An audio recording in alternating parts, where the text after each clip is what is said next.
అంతర్జాతీయంగా అత్యంత కీలకమైన హార్మోజ్ జలసంధి మరోసారి వార్తల్లో నిలిచింది. ఈ జలసంధిని మళ్లీ మూసివేస్తున్నట్లు ఇరాన్ సంచలన ప్రకటన చేసింది.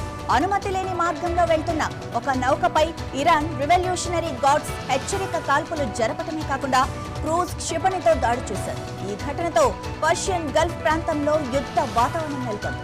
ఇప్పుడు ప్రపంచ వ్యాప్తంగా చమురు సరఫరాపై దీని ప్రభావం ఎలా ఉంటుందోనన్న ఆందోళన కూడా మొదలైంది.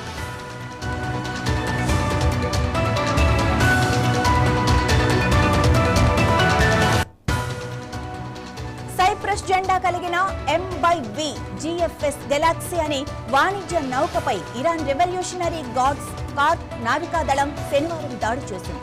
ట్రాకింగ్ సిస్టమ్స్ ను ఆఫ్ చేసి అంతర్జాతీయ నిబంధనలను ఉల్లంఘించి ప్రయాణించినందుకే ఈ దాడి జరిగినట్లుగా ఇరాన్ తెలిపింది. ఈ దాడిలో నౌక ఇంజిన్ రూమ్ కు భారీ నష్టం వాటిల్లగా ఒక సిబ్బంది ఆచూకీ గల్లంతైంది. దీంతో ఇరాన్ తదుపరి ఆదేశాలు వచ్చే వరకు హార్మోజ్ జలసంధిని మూసివేస్తున్నట్లు ప్రకటించింది. అమెరికా జోక్యం పూర్తిగా ముగిసే వరకు ఈ జలసంధి గుండా ఏ ఒక్క నౌకను కూడా వెళ్లనిచ్చేది లేదని స్పష్టం చేసింది.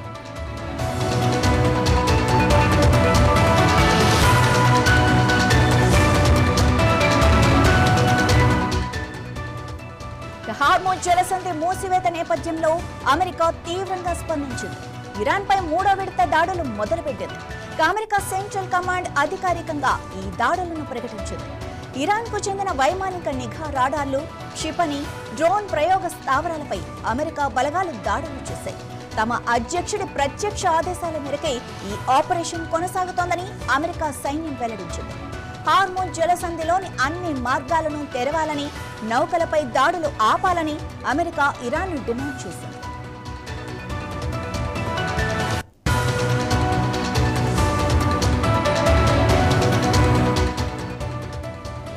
పరిణామాల నేపథ్యంలోనే దౌత్యపరమైన ప్రయత్నాలు మొదలయ్యాయి.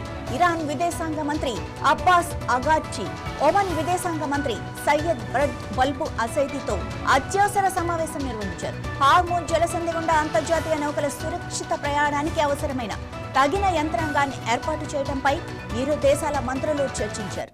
ప్రాంతీయ ఉద్రిక్తతలను తగ్గించడానికి దౌత్య మార్గాలే శరణ్యమని ఒమన్ ఈ సందర్భంగా స్పష్టం చేసింది.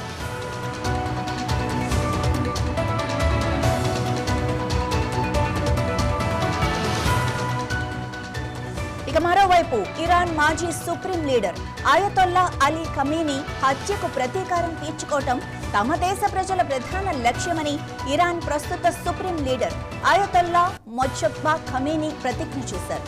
ఈ హత్యలకు కారణమైన శత్రువుల జాబితా తమ వద్ద ఉందని, ఆ నేరస్తులు మంచంపై ప్రశాంతంగా ప్రాణాలు వదలలేరని హెచ్చరించారు. ఈ ప్రతీకారం తమ జాతీయ సంకల్పమని, ఇది తమ ఉనికిపై ఆధారపడి లేదని కూడా స్పష్టం చేశారు.